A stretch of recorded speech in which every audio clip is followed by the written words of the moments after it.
अपने अभी तक के लगभग 10 साल के टीचिंग एक्सपीरियंस में जो 3 प्रॉब्लम्स मैंने सबसे कॉमनली स्टूडेंट्स से सुनी हैं, जो उनको पढ़ाई में दिक्कत पैदा करती हैं, जो उनको पढ़ाई में परेशान करती हैं, उनमें से पहली है कि सर मैं बहुत कोशिश करता हूँ, बहुत पढ़ाई करता हूँ या करती हूँ, लेकिन मुझे याद नहीं रहता। दूसरा ये कि सर आप जब पढ़ा रहे होते हैं तब तो अच्छे से सब कुछ समझ में आ जाता है, लेकिन जब हम घर जाके उसको रिवाइज करने की कोशिश करते हैं या फिर जब घर जाके हम सेल्फ स्टडी करने की कोशिश करते हैं तो ऐसा लगता है कि नहीं, समझ में बहुत अच्छे से नहीं आया है। तीसरी ये कि कितनी भी हम कोशिश कर लें लेकिन हमको समझ में आता ही नहीं है, चाहे हम क्लास में बैठ के पढ़ रहे हों, चाहे हम बुक रीड कर रहे हों, चाहे हम लेक्चर अटेंड कर रहे हों, लेकिन समझ में नहीं आ रहा होता है। ये 3 प्रॉब्लम्स बहुत ही कॉमन है स्टूडेंट्स में, और मैं यहाँ पे बात कर रहा हूँ जो लेमैन लैंग्वेज में सो कॉल्ड नॉर्मल स्टूडेंट्स हैं। मतलब मैं उन स्टूडेंट्स की बात नहीं कर रहा हूँ जिनको कोई लर्निंग डिसेबिलिटी है, जैसे कि डायस्लेक्सिया या ऑटिज्म, ऐसी कोई भी प्रॉब्लम उनको नहीं है। मैं उन स्टूडेंट्स की बात कर रहा हूँ। ये जो 3 प्रॉब्लम्स हैं, ये अगर आपकी स्कूल स्टूडेंट लाइफ में सही नहीं होती हैं तो आपको ये कॉलेज लाइफ में ही परेशान करेंगी, और कॉलेज लाइफ के बाद आने वाली आपकी जो जनरल रूटीन लाइफ है या फिर आपकी जो प्रोफेशनल लाइफ है उसमें भी आपको परेशान करेंगी ही करेंगी। तो इन प्रॉब्लम्स का सॉल्यूशन आज मैं बताने जा रहा हूँ इस वीडियो में। आप सभी को नमस्कार, मैं हूँ दीपम कुलश्रेष्ठ और ये है साइफाई। आज के इस वीडियो में हम डिस्कस करेंगे हाउ टू स्टडी। सभी स्टूडेंट्स को पता है कि उनको पढ़ना चाहिए, उनसे सब कहते हैं कि पढ़ाई करो पढ़ाई करो, पढ़ने से ही तुम अच्छे बनोगे। बिल्कुल सही है, सब स्टूडेंट्स को पता है कि उन्हें पढ़ना चाहिए। पढ़ते कितना है वो बात दूसरी है, लेकिन पता सबको है कि उन्हें पढ़ना चाहिए। लेकिन जो चीज़ कोई भी नहीं बताता वो ये है कि पढ़ना कैसे है। How to study, this is never told, जो मैं आज बताने की कोशिश करूंगा। मैं आज कुछ जनरल आइडियाज डिस्कस करूंगा जो कि हर सब्जेक्ट पे, हर लेवल पर हर कोई इंसान फॉलो कर सकता है पढ़ाई करने के लिए, और पढ़ाई करके हमको ज़्यादा से ज़्यादा याद कैसे रहे, ज़्यादा से ज़्यादा अच्छे से समझ में कैसे आए, इस चीज़ को इंश्योर करने के लिए कोई भी इंसान इनको यूज़ कर सकता है। और ये जो वीडियो है, ये आने वाली जो मेरी पूरी सीरीज़ होगी, हर एक सब्जेक्ट में मैं जिसके लिए आपको स्पेशल गाइडेड टिप्स दूंगा कि उस पर्टिकुलर सब्जेक्ट को कैसे पढ़ना है, उस आने वाली सीरीज़ में ये जो वीडियो है ये पहली वीडियो है। आने वाली सीरीज़ में वीडियोस होंगी जैसे कि how to study physics, how to study chemistry, how to study mathematics, how to study biology, how to study history, how to study languages, how to study political science, etcetera. तो please watch out for those videos. और आज का हम अपना concept start करते हैं। तो सबसे पहली बात तो ये है कि जब हम पढ़ाई कर रहे होते हैं तो हम क्या कर रहे होते हैं पढ़ाई करते समय। इस बात का जवाब ये है कि हम कर रहे होते हैं एक तो रिमेम्बरिंग, यानी कि याद करना या याद रखना, और दूसरा हम कर रहे होते हैं अंडरस्टैंडिंग, यानी कि समझना। हम यही 2 चीज़ें कर रहे होते हैं। अब अंडरस्टैंडिंग मुझे लगता है थोड़ा सा रिमेम्बरिंग से ज़्यादा इजी है, ये रिमेम्बरिंग थोड़ा ज़्यादा डिफिकल्ट है। तो पहले आज हम डिस्कस करेंगे रिमेम्बरिंग के बारे में, यानी याद कैसे अच्छे से अच्छे तरीके से रखना है, इसके बारे में हम डिस्कस करेंगे फर्स्ट। अब इसके बारे में हम डिस्कस करें, उसको स्टार्ट करने के लिए हम पहले ये समझने की कोशिश करते हैं कि हम पढ़ाई कैसे करते हैं। 3 तरीकों से। या तो आप करते हैं किसी लाइव लेक्चर को अटेंड, यानी कि क्लास में बैठ के आप पढ़ रहे होते हैं, या आप कोई वीडियो देख के पढ़ रहे होते हैं आजकल, जो कि बहुत ही कॉमन है, या फिर आप कोई बुक रीड करके पढ़ रहे होते हैं। बुक रीडिंग या एनी काइंड ऑफ रीडिंग। इन तीनों ही तरीकों से पढ़ते समय हम माइंड में कुछ चीज़ें अपने पहुंचा रहे हैं, हम माइंड में कुछ चीज़ें एब्जॉर्ब कर रहे हैं। जो भी कुछ हम एब्जॉर्ब कर रहे हैं उसको अगर हम बोलेंगे इनपुट्स तो वो गलत नहीं है। इनपुट्स ही हम अपने माइंड में डाल रहे हैं जब कभी भी हम पढ़ाई कर रहे हैं तब। अब ये इनपुट मोस्टली होते हैं 2 तरह के। एक होता है आपका ऑडियो इनपुट, दूसरा होता है आपका विजुअल इनपुट, यानी कि आपको या तो चीज़ें दिखाई दे रही होती हैं या सुनाई दे रही होती हैं। और ज़्यादातर यानी कि लेक्चर और वीडियो में आपको दिखाई और सुनाई दोनों दे रही होती हैं, आपको दोनों ही तरह के इनपुट्स मिल रहे हैं। अब मैंने बोला कि ये इनपुट्स हमारे माइंड में जा रहे हैं, तो माइंड में किस जगह जा रहे हैं? तो माइंड में जो भी कोई चीज़ जाती है स्टोर होने के लिए, वो हमेशा एक मेमोरी लोकेशन में जाती है, और जिस मेमोरी लोकेशन में सबसे पहले ये इनपुट्स पहुंचते हैं उसका नाम है सेंसरी मेमोरी। सेंसरी मेमोरी वो पहला पॉइंट है जहां पर आपका ऑडियो या विजुअल इनपुट पहुंचता है, एंटर होता है। सबसे पहला जो लोकेशन है आपके माइंड में वो है सेंसरी मेमोरी, जहां पे ऑडियो या विजुअल इनपुट पहुंचता है। ठीक है, कोई प्रॉब्लम नहीं है। बट मैं आपको बता दूं कि सेंसरी मेमोरी में ऑडियो इनपुट ठहरता है 3 सेकंड्स के लिए, और विजुअल इनपुट ठहरता है सिर्फ 0.5 सेकंड्स के लिए। यानी कि आपने कोई चीज़ सुनी और सुन के आपने उस पर से ध्यान अगर हटा लिया तो 3 सेकंड बाद आप उसको भूल जाएंगे पूरी तरीके से। या अगर आपने कोई चीज़ देखी और अगर आपने देख के उस पर से ध्यान हटा लिया तो आधे सेकंड के अंदर अंदर ही आप उसको पूरी तरह से भूल जाएंगे, अगर आप उस इनपुट की इमीडिएट प्रोसेसिंग नहीं करते हैं। तो आपको इनपुट को इमीडिएटली प्रोसेस करना होगा, और इमीडिएट प्रोसेसिंग करने के बाद जो आपका इनपुट है वो चला जाएगा दूसरी मेमोरी लोकेशन में, जिसको हम कहते हैं शॉर्ट टर्म मेमोरी। तो अब जो ये इनपुट आपका सेंसरी मेमोरी से शॉर्ट टर्म मेमोरी में चला गया, वो कैसे गया? इमीडिएट प्रोसेसिंग के थ्रू। और अगर आपने इमीडिएटली प्रोसेस नहीं करा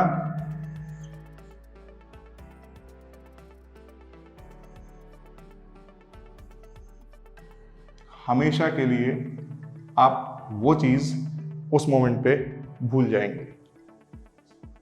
आपको किसी ने अपना नाम बताया, राजेश शर्मा, आपने उसको प्रोसेस नहीं करा, आप 3 सेकंड बाद गारंटी से उसको भूल जाएंगे।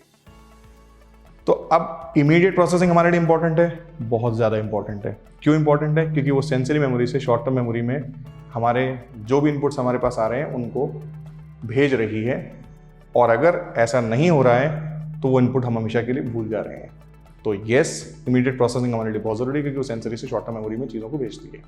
बट इमीडिएट प्रोसेसिंग करनी कैसे है? आखिर इमीडिएट प्रोसेसिंग आप कर सकते हैं 2-3 या बेसिकली 4 तरीकों से, जिनमें पहला तरीका है कि आप जो भी सुन रहे हैं, देख रहे हैं या रीड कर रहे हैं, उसको आप वहीं के वहीं बोल कर देखिए। एक बार हल्का सा मर्मरिंग करके देखनी है आपको, हल्का सा लिपसिंग कर लीजिए, मर्मरिंग कर लीजिए, आपको उसको बोल कर देखना है। और इसका मतलब ये हुआ कि आप जो कोई भी चीज़ रीड कर रहे हैं ना, उसको अगर आप बोल बोल कर पढ़ेंगे तो ऑटोमेटिकली सेंसरी से शॉर्ट टर्म मेमोरी में चली जाएगी। अगर नहीं करेंगे तो हाफ सेकंड के अंदर अंदर जो भी आप रीड कर रहे हैं हो सकता है कि उसको आप भूलते चले जाएंगे। इसीलिए ये होता है कि आप जब कोई पैराग्राफ पढ़ रहे होते हैं तो आपको एंड तक पहुंचते पहुंचते या तो भूल चुके होते हैं कि हमने क्या पढ़ा था, या फिर शायद समझ में नहीं आ रहा होता है। क्यों? क्योंकि आपकी विजुअल इनपुट का जो रिटेंशन टाइम है सेंसरी मेमोरी में सिर्फ हाफ सेकंड का है। इसीलिए बोलते भी चलिए तो थोड़ा ज़्यादा समय तक याद रहेगा। दूसरा तरीका है इमीडिएट प्रोसेसिंग करने का कि उसको आप लिख लें, और लिखने से एक्चुअली मैं आपको बता दूं बहुत अच्छी प्रोसेसिंग होती है, क्योंकि आप लिख रहे हैं, लिखते समय आपकी आंखों से उसको देख रहे हैं, क्या अपने हाथ को हिलते हुए देख रहे हैं, पेपर पे जो स्क्रैचिंग हो रही है, पेपर पे जो आप लिख रहे हैं वो फीलिंग आपके अंदर जा रही है। फिर आप उसको देख के लिख तो रहे ही हैं, साथ में आपका ब्रेन उस चीज़ का मीनिंग भी अपने अंदर क्लियर कर रहा है, तो बहुत अच्छी खासी प्रोसेसिंग हो रही है। ये बहुत इफेक्टिव तरीका है किसी भी चीज़ की इमीडिएट प्रोसेसिंग करने का, ताकि वो सेंसरी से शॉर्ट टर्म मेमोरी में जाए। तीसरा तरीका जो मैं मानता हूँ साइंसेज में स्पेशली बहुत इंपॉर्टेंट है, वो है इमेजिनेशन। जो भी आपको पढ़ाया जा रहा है, समझाया जा रहा है, उसको वहीं के वहीं इमेजिन करके देख लीजिए कि बात बोली क्या जा रही है, क्या बोला जा रहा है। मैंने आपको बोला साइंस पढ़ाते समय सपोज कीजिए कि आप मून पर हैं, मून पर आपने देखा होगा कि आप ग्रेविटेशनल फोर्स बहुत कम होता है, बड़ी लंबी जंप्स मार सकते हैं। तो आपको उसको वहीं वहीं इमेजिन करके देखना है, और इमेजिन कर लेने से बहुत सारी प्रोसेसिंग आपका माइंड एक साथ उस पर्टिकुलर चीज़ का कर रहा होता है, कि प्रोसेसिंग कर रहा होता है, तो बहुत अच्छे से सेंसरी से शॉर्ट टर्म मेमोरी में वो चीज़ें पहुंच जाती हैं। और चौथा जो सबसे इफेक्टिव तरीका है वो है ये तीनों चीज़ों का जो सम है, ऑल ऑफ दीज टुगेदर।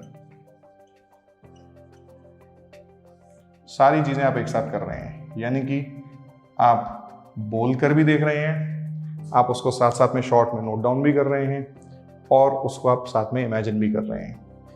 अब ये जो नोट डाउन करने का काम है ये आप कहीं पे भी कर सकते हैं, रफ नोटबुक में कर लीजिए, टेक्स्ट बुक्स में भी हमेशा साइड की जगह काफ़ी सारी खाली होती है, तो इसीलिए होती है ताकि आप उसके शॉर्ट नोट्स बना लें, या फिर आप चाहें तो आप उसको किसी एक अच्छी प्रॉपर नोटबुक जिसको आप अपने साथ रखें क्लास नोट्स बनाने के लिए, जिसका फैशन मैं आज की डेट में देख रहा हूँ कम होता जा रहा है, वो नहीं होना चाहिए, तो उसमें भी आप साथ में नोट करते हुए चल सकते हैं, जो भी कुछ आप बना रहे हैं उसको, जो भी कुछ आप पढ़ रहे हैं लिख रहे हैं उसको।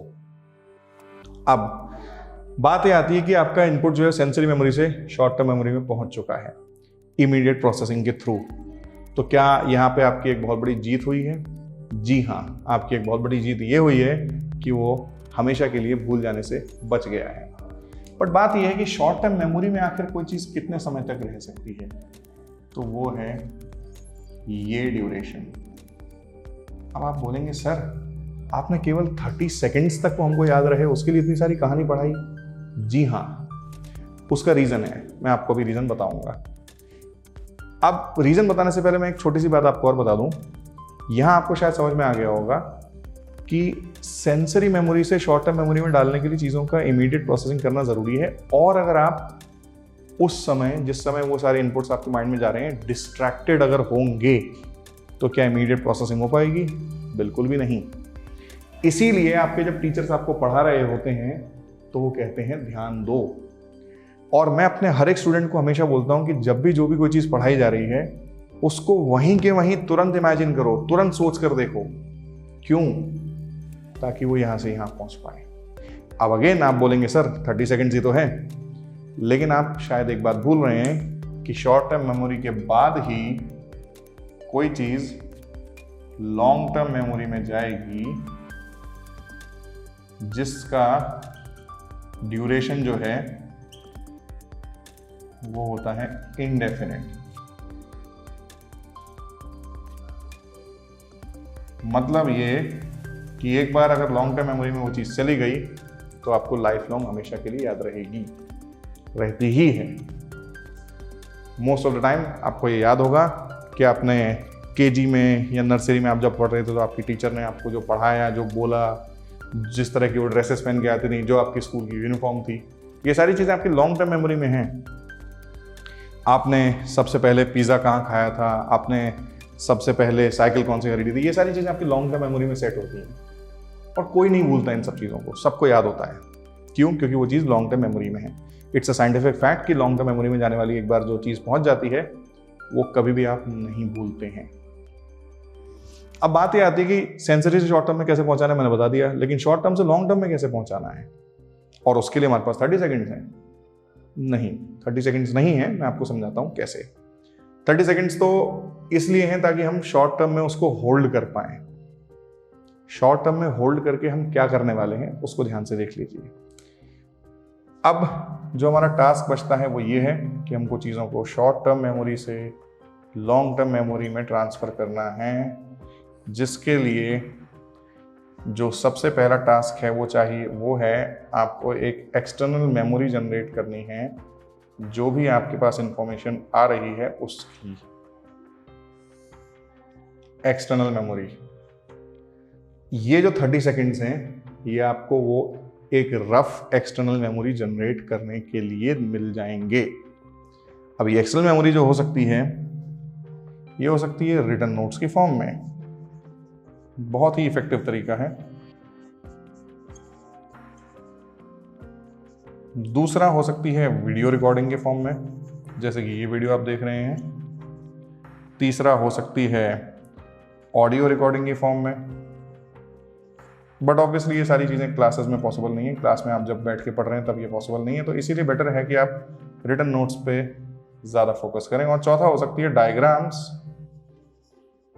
या माइंड मैप्स के फॉर्म में, जो भी ये भी क्लासरूम में पॉसिबल है।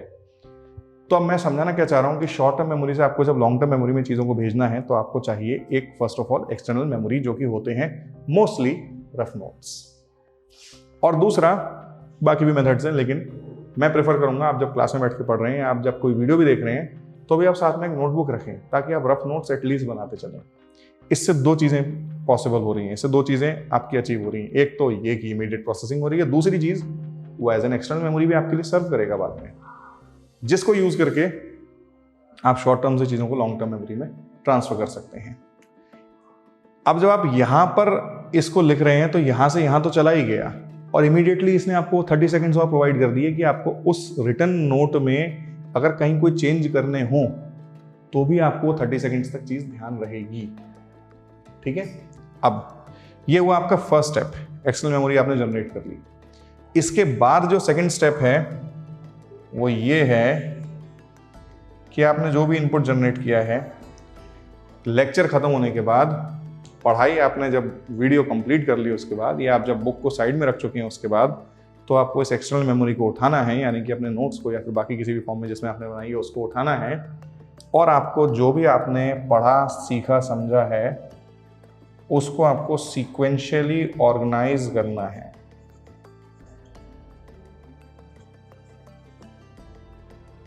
सीक्वेंशियली ऑर्गेनाइज करने का मतलब कि जो चीज़ पहले आनी चाहिए वो पहले आए, जो चीज़ बाद में आनी चाहिए वो बाद में आए। वेरी कॉमन टू अंडरस्टैंड, इसमें कोई बहुत बड़ी प्रॉब्लम होनी नहीं चाहिए। इसका फायदा ये है, अगर आपने कभी नोटिस किया हो कि कोई स्टोरी जो होती है आपको बड़े अच्छे से याद रहती है, या मैं अगर आपसे पूछूं आपने सुबह से लेकर शाम तक क्या किया उसको बताइए, समझाइए, तो वो आप बड़े इजीली कर सकते हैं। मैं सुबह उठा, सुबह उठ के मैंने उठ के फ्रेश हुआ, फ्रेश होने के बाद फिर मैंने यूनिफॉर्म पहनी, यूनिफॉर्म पहन के मैं स्कूल चला गया, स्कूल जाके फर्स्ट पीरियड में, सेकंड पीरियड में, थर्ड पीरियड में। तो ये आप क्या कर रहे हैं, ये आप एक टाइम सीक्वेंस का यूज़ कर रहे हैं उस पूरी बात को रिकॉल करने के लिए। आपको क्यों ध्यान है, क्योंकि वो सीक्वेंशियल ऑर्डर में है। सीक्वेंशियल ऑर्डर में होने से फ़ायदा ये होता है कि आपको cause and effect relation clear होता है चीज़ों का। अच्छा, मैं अगर स्कूल से साइकिल से आ रहा था तो मैं क्यों आ रहा था, ऐसा कैसे हो सकता है कि मैं स्कूल से साइकिल से आ रहा हूँ, क्योंकि मैं स्कूल साइकिल से जाता हूँ, या मैं स्कूल साइकिल से गया था। नहीं, आज मैं स्कूल से वापस आते टाइम साइकिल से नहीं आया, आज मैं अपने पिताजी के साथ बाइक पर बैठ के आया। क्यों, ऐसा क्यों हुआ, क्योंकि मैं आज बस से गया था, या मेरे पैर में चोट लगी तो मेरे पिताजी मुझे छोड़ने गए थे।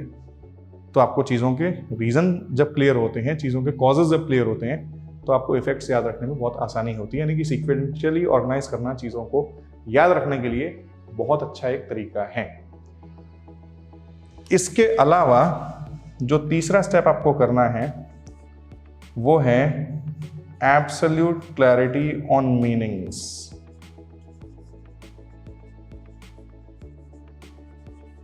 Of meanings. किन चीजों के मीनिंग्स? जो भी नई टर्म्स, नए वर्ड्स, नए आइडियाज आपने जो कंसेप्ट पढ़ा है, उस कंसेप्ट को पढ़ते टाइम अगर आपने कोई भी नए टर्म्स, नए आइडियाज, नए टर्म्स कोई आपके पास पहुंचे हैं, आपको मिले हैं उस कंसेप्ट से, तो उन सभी के मीनिंग्स आपको एब्सोल्युटली क्लियर होने चाहिए। अब मतलब मेरा ये है कि अगर मैं आपको बोलूं मास can neither be created nor be destroyed, this is law of conservation of mass, तो मास का मीनिंग आपको क्लियर होना चाहिए। और ऑब्वियस है, आने वाली जो इसमें आगे इंग्लिश के जो 4-5 वर्ड्स हैं, can neither be created nor be destroyed, neither nor का मीनिंग क्लियर होना चाहिए, डिस्ट्रॉइंग का मीनिंग क्लियर होना चाहिए। अगर आपको मीनिंग क्लियर होगा तभी आपको वो चीज़ बहुत अच्छे तरीके से हमेशा के लिए याद हो जाएगी। इसको समझने के लिए भी एक एग्जांपल ले लीजिए।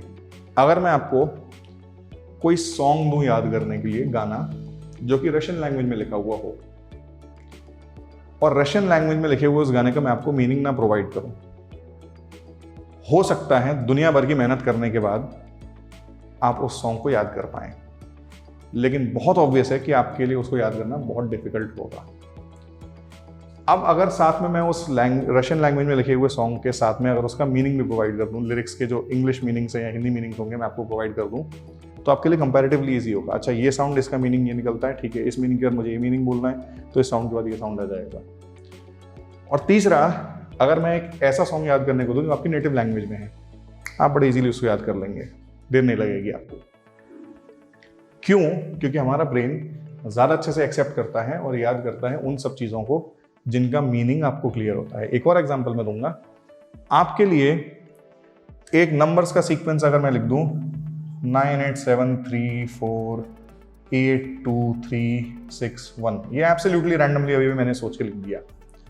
इसको आपको याद करना उतना इजी नहीं होगा जितना होगा आपके लिए याद करना एक इतने ही बड़े वर्ड को। फॉर एग्जाम्पल इसके बजाय अगर मैं आपको दे दूं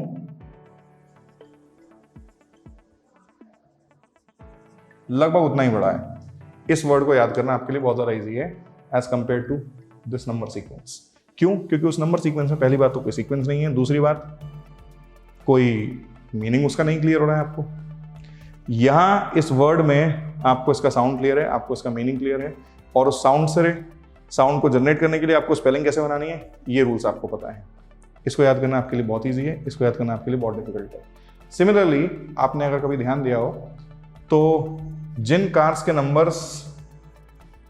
के नाम जो होते हैं वो नंबर्स में होते हैं उनको याद करना डिफिकल्ट होता है, और जिन कार्स के नाम सिंपल कॉमन जनरल वर्ड्स होते हैं उनको याद रखना इजी होता है। तो ये बात क्लियर होती है कि आपको हर चीज की मीनिंग्स क्यों क्लियर होने चाहिए।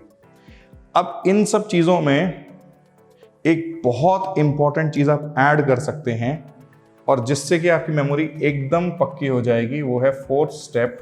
और वो जो फोर्थ स्टेप है वो ये है कि आप जो भी पढ़ रहे हैं उसके साथ आपका एक इमोशनल कनेक्शन आपको जनरेट कर लेना है। अब इमोशनल कनेक्शन का मतलब किसी हाल में ये नहीं है कि आपको ये सोचना कि हाय मैं इस कंसेप्ट के बिना जी नहीं सकता। ऑब्वियसली ऐसा नहीं है। उसका मीनिंग है कि उस पर्टिकुलर कंसेप्ट से जो आपको समझ में आ रहा है, क्या वो आपने अपनी लाइफ में कभी किसी समय अपने आप के साथ में होता हुआ देखा है, या अगर वो चीज आपके साथ कभी हुई तो उस चीज से जुड़ी हुई आपकी खुद की यादें क्या हैं। एक बहुत ही सिंपल सा फैक्ट ह्यूमन बीइंग्स के साथ ये है कि we are very self centred and very emotional organisms. हम बहुत ही सेल्फ सेंटर्ड और बहुत ही इमोशनल ऑर्गेनिजम्स हैं। तो हम जो भी कोई चीज पढ़ते हैं, सीखते हैं, समझते हैं, अगर हमको ये फील होता है कि ये हमसे रिलेटेड है, ये हमसे इस तरह से रिलेटेड है, तो हमको बहुत अच्छे से एक तो वो समझ में आती है और बहुत लंबे समय तक हमारे लिए वो हमको याद रहती है। फॉर एग्जाम्पल मैं बचपन में एक बार बहुत छोटा था तो मैं और मेरा भाई साइकिलिंग करा करते थे। हमारे पास एक सिंगल साइकिल होती थी। मैं साइकिल पे उस दिन बैठा हुआ था। मैंने उससे बोला भाई धक्का दो मुझे पीछे से। उसने बहुत जोर से धक्का दिया और इतनी जोर से कि साइकिल मेरे हाथ से छूटी और मेरे नीचे से निकल गई और मैं वहीं के वहीं साइकिल पे बैठे बैठे धप से जमीन पे गिर गया। अब बहुत ऑब्वियस है कि मुझे उस चीज़ का दर्द अभी तक याद है। इतनी ऊंचाई से जब कोई जमीन पर बैठे की पोजीशन में गिरेगा तो काफ़ी दर्द होगा। मुझे अभी तक अच्छे से याद है और इस मेमोरी से मुझे हमेशा मदद मिलती है इनर्शिया ऑफ रेस्ट के कंसेप्ट को ध्यान रखने में। तो इसी तरीके से जो भी कुछ आप पढ़ रहे हैं उसका आपकी लाइफ में खुद में अगर कभी कोई इमोशनल यूज हुआ हो या उस चीज की वजह से आपके कभी कोई इमोशंस ट्रिगर हुए हों तो वो आप हमेशा ध्यान रखिए, क्योंकि आपको वो चीज उस पर्टिकुलर कंसेप्ट को याद रखने में हेल्प करेगी। तो मेरे ख्याल से अब रिमेंबरिंग वाला पार्ट तो आपको क्लियर है, पहुंच गई चीजें लॉन्ग टर्म मेमोरी में। ये 4 चीजें करके एक फटाफट से मैं आपको रिकैप दूंगा। पढ़ते टाइम आपको इनपुट्स मिलते हैं। इनपुट्स ऑडियो या विजुअल फॉर्म में होते हैं। ऑडियो फॉर्म में 3 सेकंड्स, विजुअल फॉर्म में 0.5 सेकंड्स, और वो जाते हैं सेंसरी मेमोरी में। अब सेंसरी मेमोरी में अगर आपने उनको इमीडिएटली प्रोसेस नहीं करा तो हमेशा के लिए लॉस्ट फॉर एवर हो जाएंगे, और अगर इमीडिएटली प्रोसेस कर लिया तो सेंसरी से शॉर्ट टर्म मेमोरी में पहुंच जाएंगे। शॉर्ट टर्म मेमोरी में पहुंचाने के लिए आपको इमीडिएट प्रोसेसिंग करनी है, जिसमें कि आपको ये 4 चीजें करनी है। इनमें से कोई एक या सारी कर लें जैसा कि मैंने लिख रखा है, तो उससे अच्छा कुछ नहीं हो सकता। या तो बोल कर देखिए, बोलते बोलते, या तो साथ साथ लिखते भी जाइए, या साथ साथ उसको इमेजिन भी करते जाइए, और ये तीनों चीजें साथ में आप कर सकते हैं। और इसीलिए रीड करते समय भी बोल बोल कर रीड करिए। इसके बाद शॉर्ट टर्म मेमोरी में जो चीज पहुंच गई वो पहुंच गई 30 सेकंड्स के लिए। अब ऑब्वियस है कि हम 30 सेकंड्स की मेमोरी तो नहीं रखना चाहते, हम इससे ज़्यादा रखना चाहते हैं, तो हमको शॉर्ट टर्म से उसको लॉन्ग टर्म में पहुंचाना है।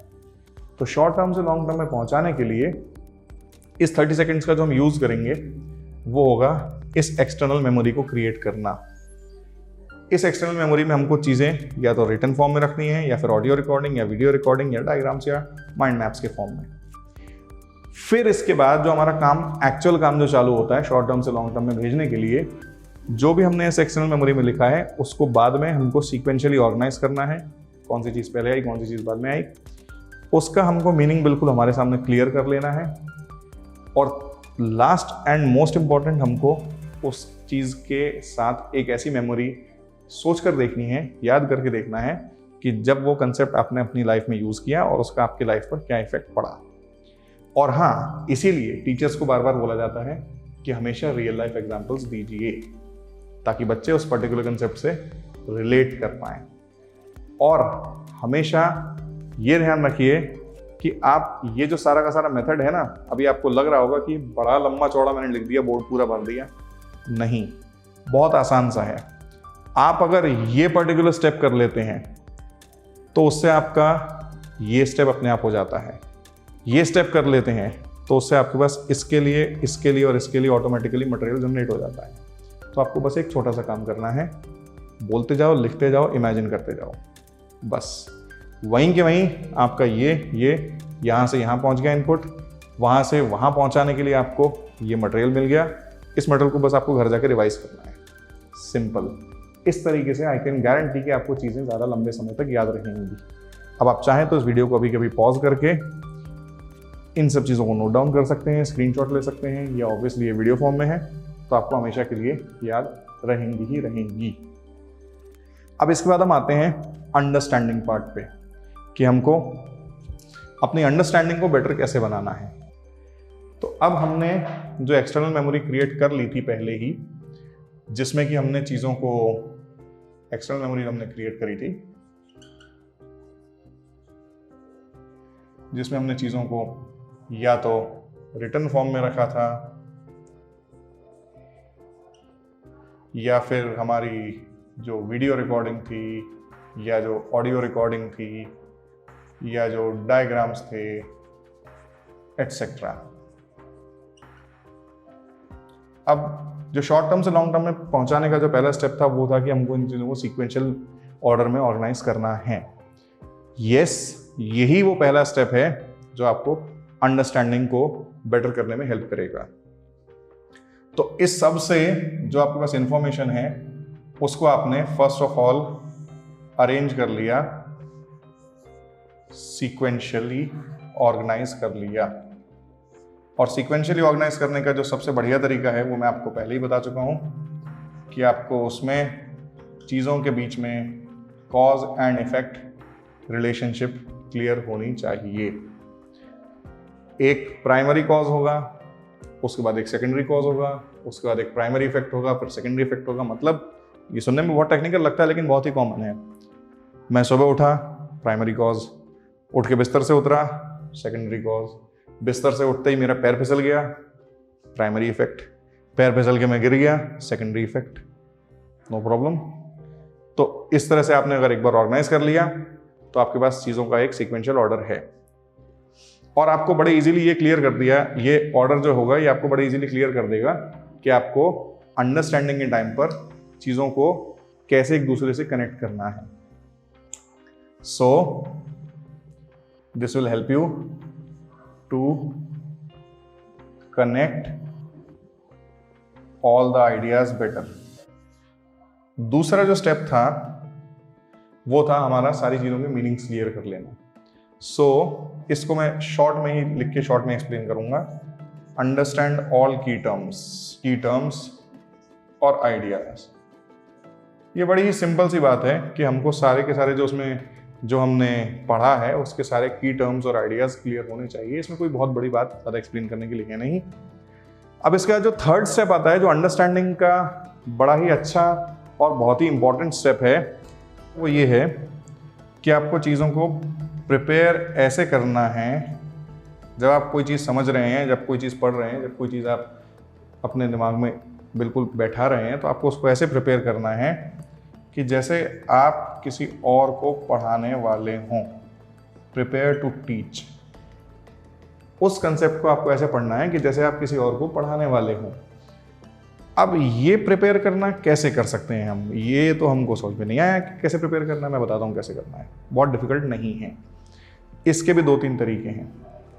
फर्स्ट है कि आप जो भी आपने आइडिया पढ़ा है, जो भी आपने कंसेप्ट पढ़ा है, उसको टेक्स्ट फॉर्म में यानी कि रिटन फॉर्म में, टेक्सचुअल फॉर्म में आप उसको रिप्रेजेंट कर लीजिए या टेक्सचुअली रिप्रेजेंट कर लीजिए। टेक्सचुअल रिप्रेजेंटेशन यानी कि आपने जो भी पढ़ा है, जो भी आपका कंसेप्ट है, उसे वहीं के वहीं आप टेक्स्ट के फॉर्म में एक्सप्लेन कर लीजिए।